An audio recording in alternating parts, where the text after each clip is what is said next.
Hi, Rosalie. Welcome to the Legit Podcast. How are you? Hi, Bisi. I'm so happy to be here. Thank you for having me. Of course, of course.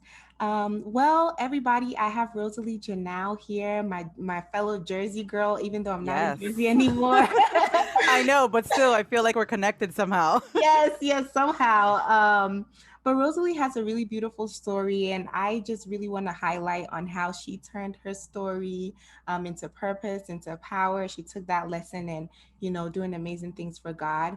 And so, Rosalie, thank you so much. I want to say thank you for being a Of guest course. on the podcast. I really appreciate it. And I'm very particular and also thankful when people decide to share their story because personally I'm coming from a place where I like to just give exactly what I needed in when I was in a rut, even if it's just one person, because I Of know course. somebody needs to hear it. And so let's start with your story, about how you got saved, you know yeah, just give us the Of timeline course. Of and course. everything. Well, I will try to sum it up for you guys. How did I get saved? I had a really intimate experience with Jesus a couple years back. And I knew of Jesus. I just didn't start to build my relationship with him. And that was like circa probably 2015. And it was a summer day, and up until then, I really hadn't known anything about religion. Well, I'll take it back. I did know about religion. I didn't know about Jesus. Because I grew up in a Catholic kind of traditional home setting. And I'll say that loosely because we didn't really practice Catholicism. We just kind of like that's what we were. And I was sent to Catholic schools. So I digress. So when I got saved, I only knew that Jesus was real. But I didn't know anything about a relationship with him. And then, so at that point in my life, I was a young adult and I was trying to find my way through life, and I made probably several bad decisions. Um, some of them that led to bad relationships, and ultimately to one relationship that changed my entire life. Because when I got with the person, I was actually starting my walk with God at that time. It was in early 2016. And so, of course, I was dating, and I was dating like-minded people, Christians. So I was dating a Christian man at the time. However, I was so early into my walk and not immersed enough in my relationship with God to identify some of the things that really I should have identified as red flags early in the relationship.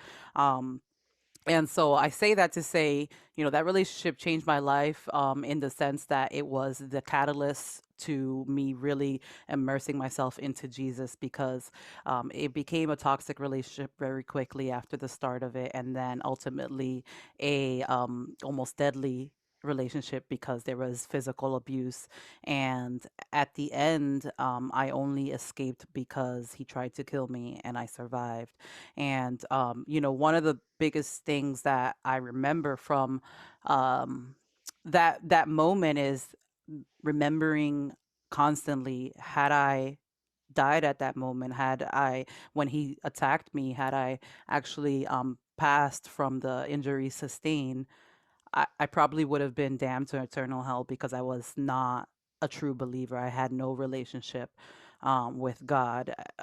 And certainly my actions at that time were not um, telling of that. So, of course, that was one of the things that stuck with me. And because of that, it became the catalyst of how I really just started to immerse myself into Jesus daily. And so, I mean, what did that look like? It just kind of looked like a person trying to find their way through life. So that's what I would say that, like I mentioned, I got saved in 2015 and I learned who Jesus was, but I really started to learn who Jesus was a couple years later after that attack, that was in 2018.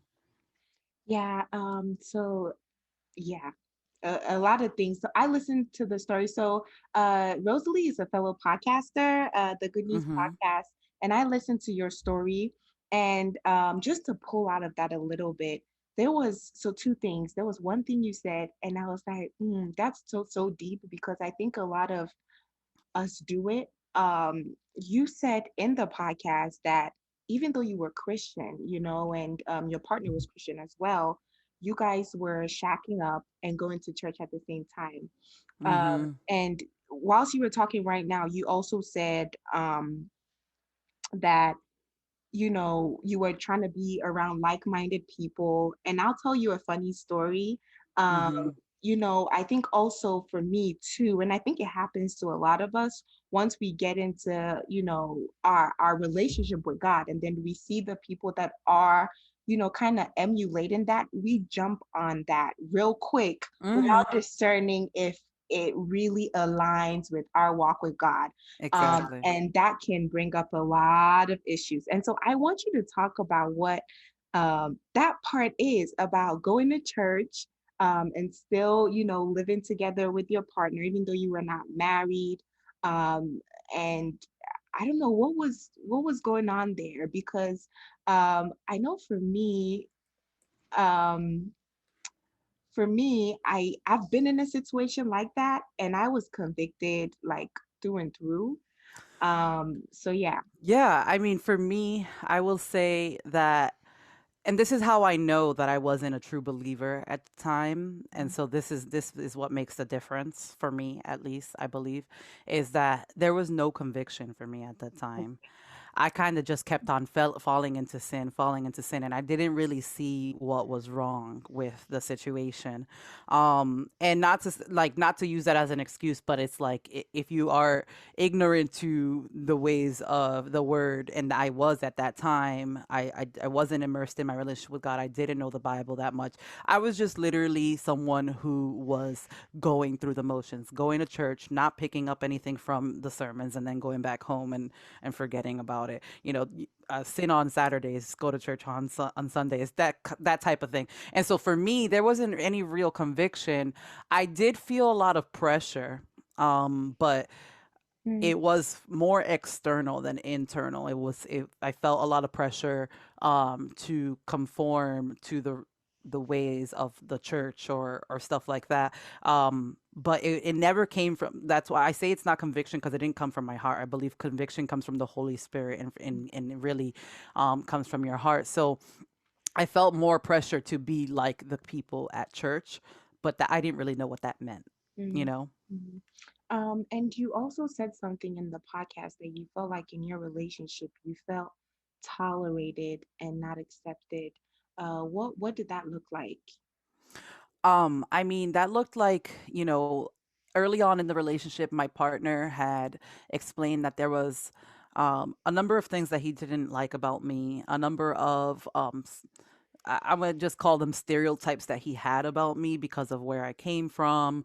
My hometown's very like urban, and I had at that time I had dropped out of college, so he's like, "Oh, you're just kind of like Mm, a statistic just like everybody else." And so he had pointed those things out to me in the beginning. And the reason I say he tolerated me is because he didn't really like those things about me, but he just kind of tolerated them for the convenience of being with me, for whatever reason that was, for that he saw fit at the time.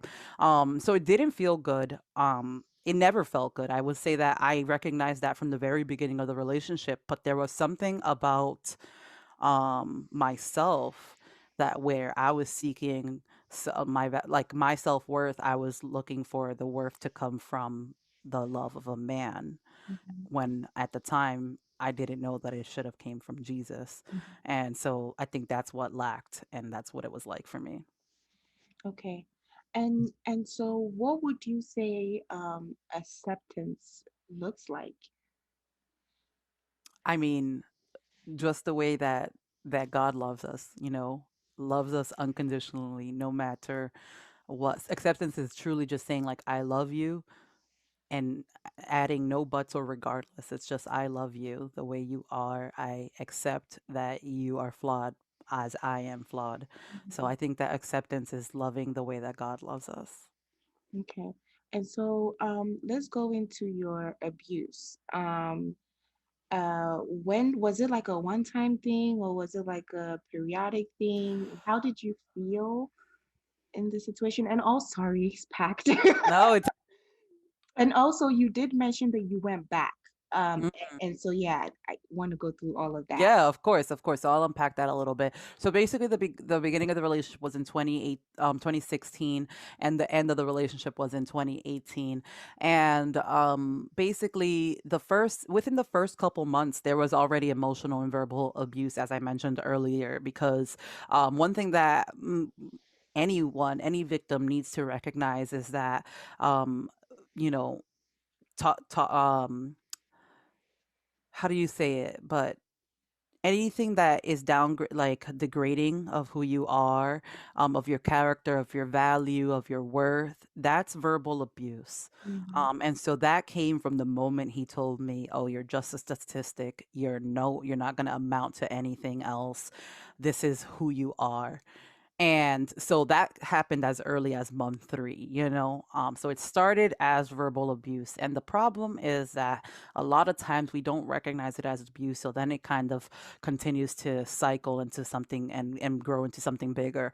Then it became the emotional abuse where, I was dependent on him for a lot of emotional needs. And like, if he threatened to leave, I would be devastated, so that emotional dependency in him kind of gaslighting me. So that happened as early as 6 months into the relationship.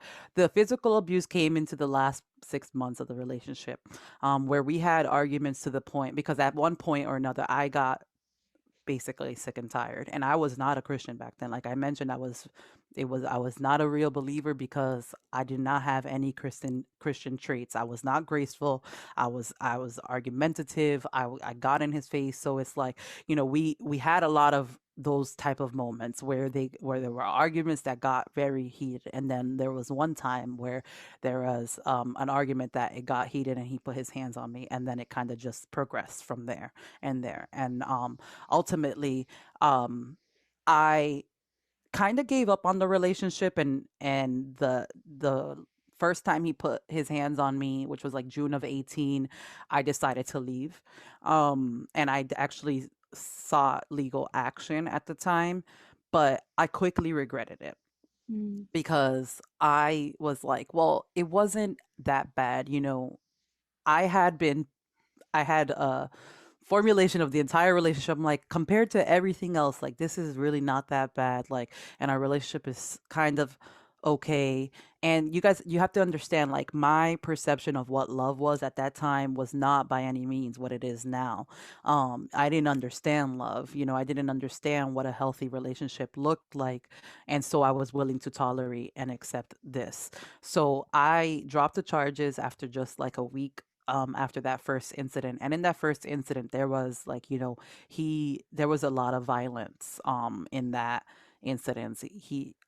I don't know, can I be like honest and kind of It's called raw? legit. It's called legit. It's called Okay, legit. so Be let me real. be legit. Please. Yeah. So, Yeah. I mean, there was a moment where I was sleeping and he dragged me out of the bed, pulled me onto the floor, dragged me onto the floor, tried to choke me, was beating me, was shaking me. And it's just like, after that offense, I should have been done.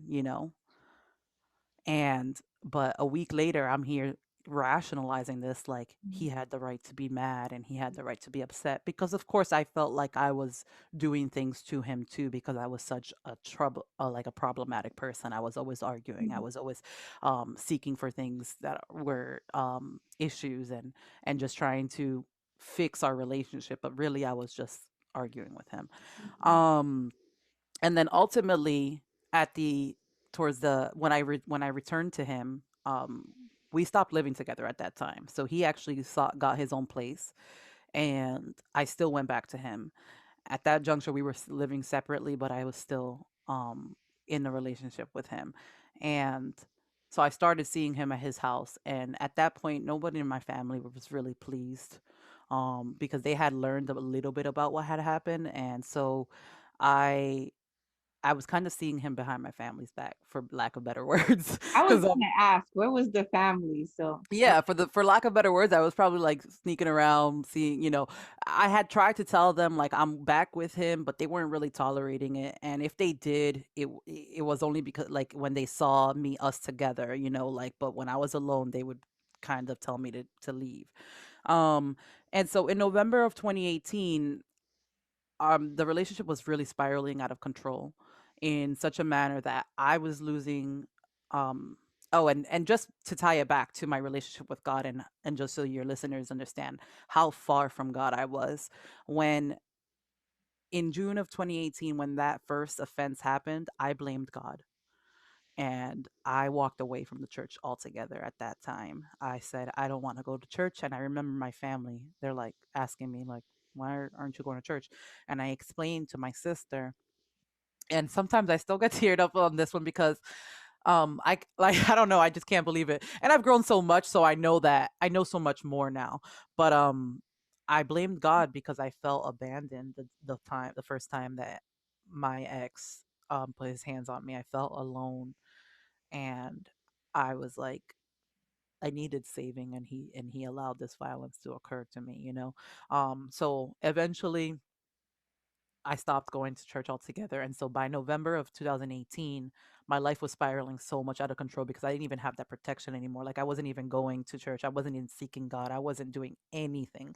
Like, I was, the very little that I was doing already at that point, I completely stopped. And so my life was taking a turn for the worse. I was drinking a lot in November of 2018. I was seeking attention from other men, because I gave up on my relationship completely. I was still with him, but I gave up. I said this is not gonna get any better. And particularly, I had started a whole other relationship with another man, and that's ultimately, and during this period, the abuse was getting worse. You know, he was stalking me. He was manipulating everything I was doing. Our fights were almost always physical. Um, and he ultimately, when I began to see the other guy, when he found out of it, was the night that he tried to take my life. And that was an event that, you know, i don't I don't know, or I didn't know then, but I know now that I was saved by nothing but the grace of God, because I was in such a he was in I was in such a strong strangulation chokehold that I passed out. So I Mm. don't know, you know, an angel must have been there to tell him to let go of his hand. I don't know, you know. Next thing I remember is waking up and just trying to escape the apartment, which I did. So Wow, wow. Well, sending you virtual hugs, uh, thank you. Rosalie, as well. Um, and I thank God for your life. I thank God Thank you. you're here. I thank God you're sharing right now. It's really, really powerful. I can relate to parts of your story, and I'm sure somebody can relate to it too. And so God bless you for sharing. Thank you. And so where was the end? What was the end of this? Yeah, so the end of that was I ended up at the hospital that night, and only by the grace of God, again, like that's the only way that I could describe it, is I walked out of that hospital with minimal bruising, no permanent damage, no broken bones, you know, what most doctors would call, like, you know, kind of like a miracle, like after the amount of violence that I experienced that night. And once that, you know, I was at the hospital, then started the court proceedings, because he was taken into custody that night. And you know, those are the last times that I saw him, was any time that we had to be in court after that. And he was sentenced to some time served, and then probation after that, but with a very strict restraining order to stay away from me, obviously. um, and I haven't seen him since, you know. So Okay, that's kind of the end of that. yeah. Okay, so when you escaped the apartment, did you go straight to the hospital? I mean, it was not exactly a straight and like I didn't just escape. You know, it was a very hard um chain of events, because I left the apartment, but he was still coming after me. And then in the apartment building that he lived in at the time, um, there was 3 floors, and then like it was late at night. It was like 2:30 in the morning. This is not, you know, this is not taking place during the day, so most people were sleeping. um but by some, you know, miracle, there was some people walking in from the streets to into the apartment building, and I explained what was going on, and I just asked them to use their Excuse me. So I just explained what was going on, and I asked them to use their cell phone, because he had thrown mine outside of the three-story window. So I had no access to calling 911. So the strangers let me eventually call 911, de escalated the situation. 911 arrived. And, I don't often tell this part of the story, but like, calling 911 is an experience all in itself. And I never thought that I was ever going to be in the position to call 911, and I was. And I'm grateful for the person on the other line of on the other end of the line. And later we can get into, like, I now work in emergency services, so it's Yes. I am so gratified for the person on the other side of the line, because they stayed on with me. They made sure I was safe, and they did not disconnect the line until the police and the ambulance arrived on scene. And I think that was so important, because it made me feel safe, and like nothing else was going to happen after that. Um with Because my ex was standing right in front of me. Mm. Um so of course the police came, they apprehended him. And then I got taken to the ambulance. I called my sister. I didn't want to go to the hospital right away, because I didn't really know what was going on, if they were going to arrest my ex or not. So I wanted to be with my family. So I called my sister, and she made it there. But eventually I did go to the hospital, because she said, you have to go. You you have you were to. just you were just in this horrific, attack. And I said, okay. So we went. um and then when I got to the hospital, so if you arrive to the hospital with like a gunshot wound, or like abuse or anything like that, they like lock down the entrance area. And so my mom was trying to get into the hospital, and they wouldn't let her, because they had to confirm first that she wasn't the abuser, because the hospital doesn't really get a lot of information, right? So that was a very interesting part. So that's kind of how that played out and how I got out. Yeah, and I felt the need to fill that gap because, just for somebody to hear that, even though there was already physical trauma, there's also emotional and trying to figure out mental and just trying to figure out what to do and where to go. And I think that's really powerful. And ditto on that 911 part. It's definitely a lot. So yeah, that's Hmm. that. And I think in your podcast, you also said that, however, you didn't start building a relationship with God until 2 years after, right? Um, not exactly 2 years after. I started my podcast 2 years after that, but I got so a 1 year after Okay. my that attack on my life, I got baptized.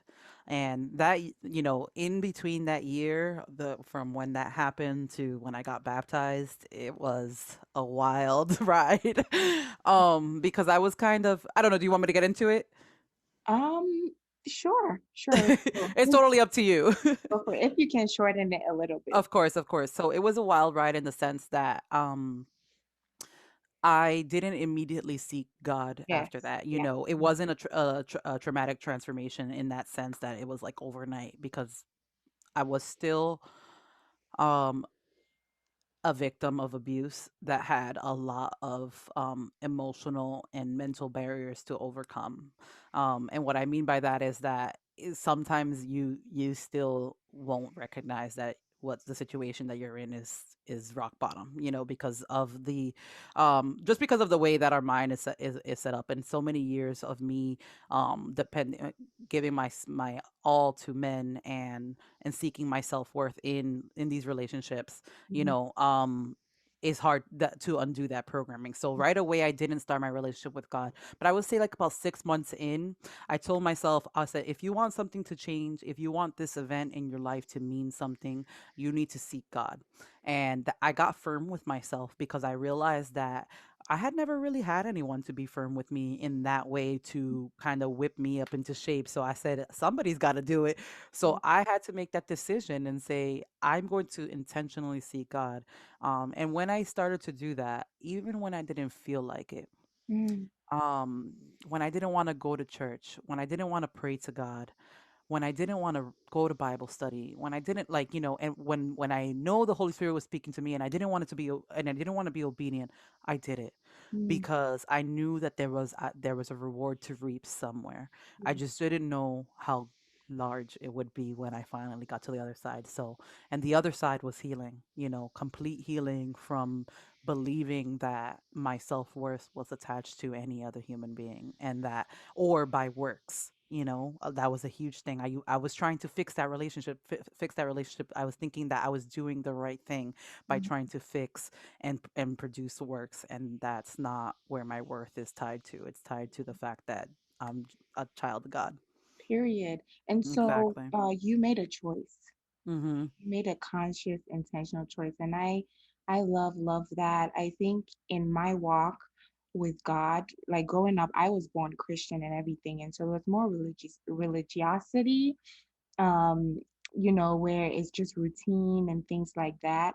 But I also had to make a choice, to Mhm. actually be in relationship with God. And I Yes. think that's where there's a difference. And I think in the choice, there are choices you have to make, cut off some people, cut off some spaces, cut off some things you watch, some things you listen to.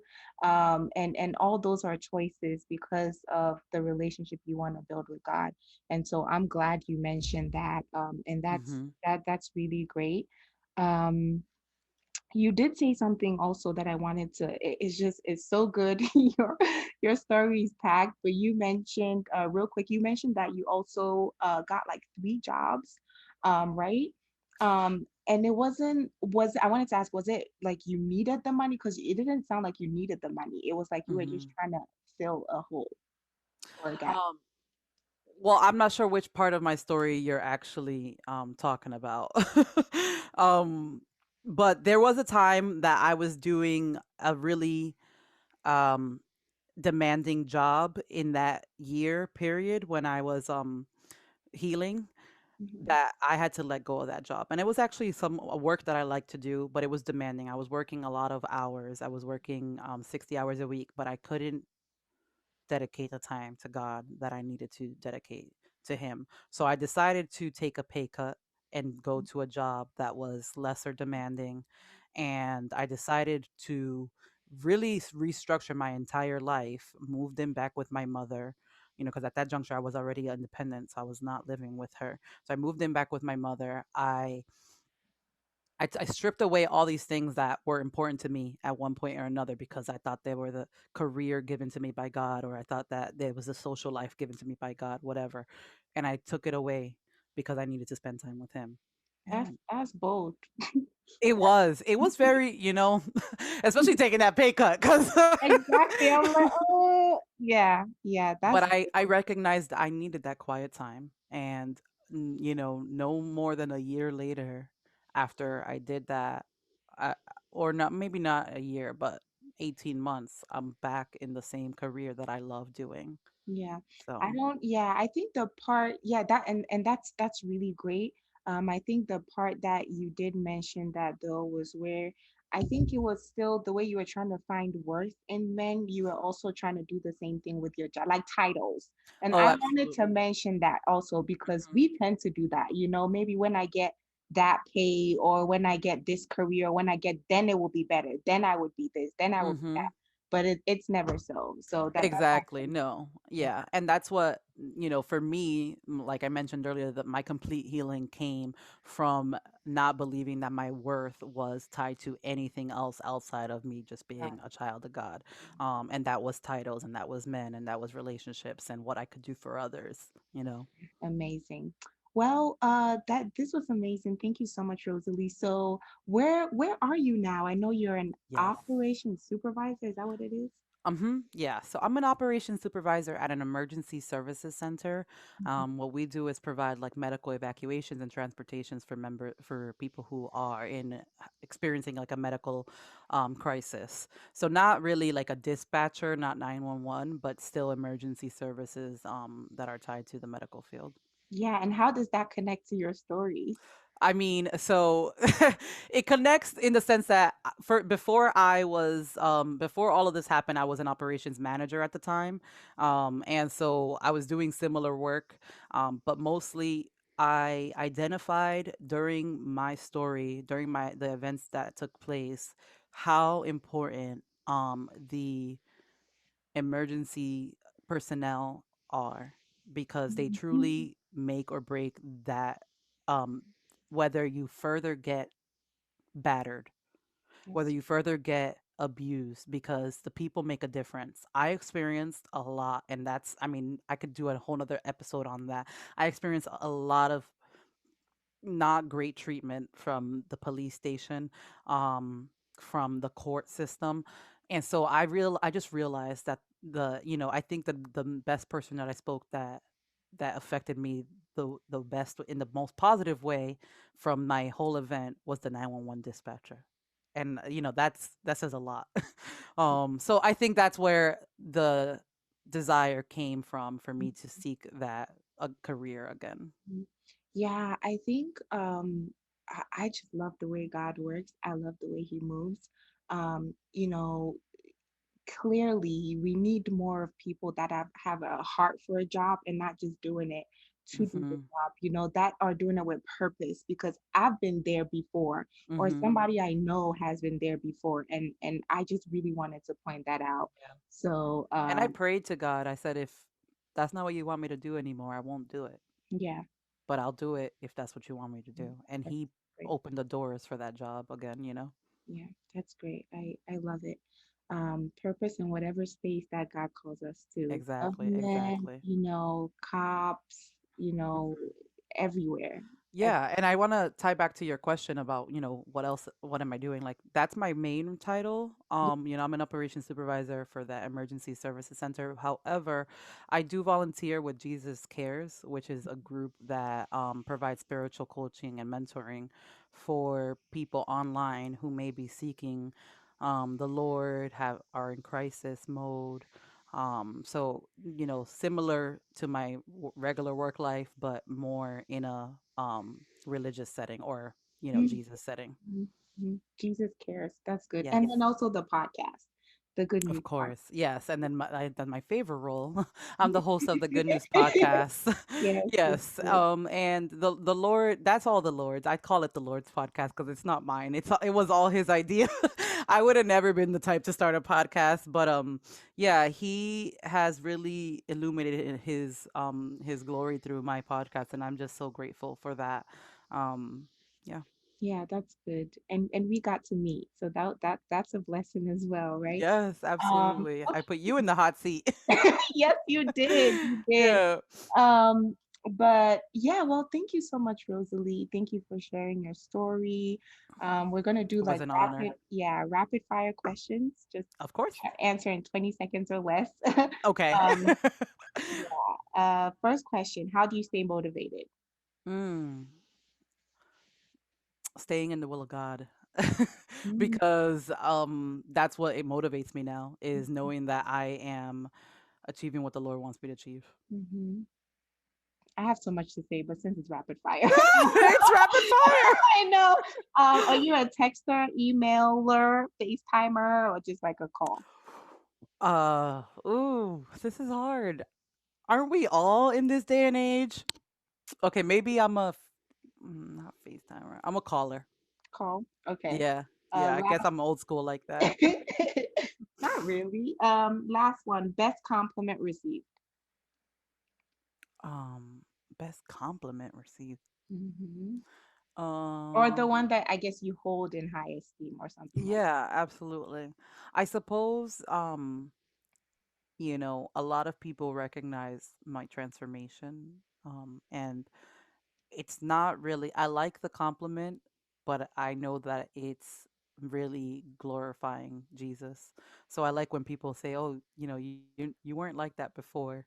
And I'm like, "Yes, I know." And it's for a good reason, and it's for Jesus. So I that. think I like that the most. And I had a lot of positive traits for my this is not 20 seconds, sorry. All right, we're over the 20 seconds. Yeah, I apologize, but yeah, that one when people notice that Okay, I've changed cool. for the good. Good. Yeah, yeah, good. Cool. I love that. It's like, who is this now, right? Who are Mhm. you? Oh, I get to Okay. reintroduce myself all the time. I love it. Right, right. Like, hey, I'm Rose, the Mhm. one that God really, knows He me to used be the me. one. Yeah. Yeah. Love it, love it, love it. Thank you so much, Rose. This is the end of our episode. I'm going to leave all information in the comment section and the show notes and everything. So if you Amen. have any Thank you. last words for the No, people, just it was an honor to be on here. Thank you so much for having me. of course, of course. All right. Bye.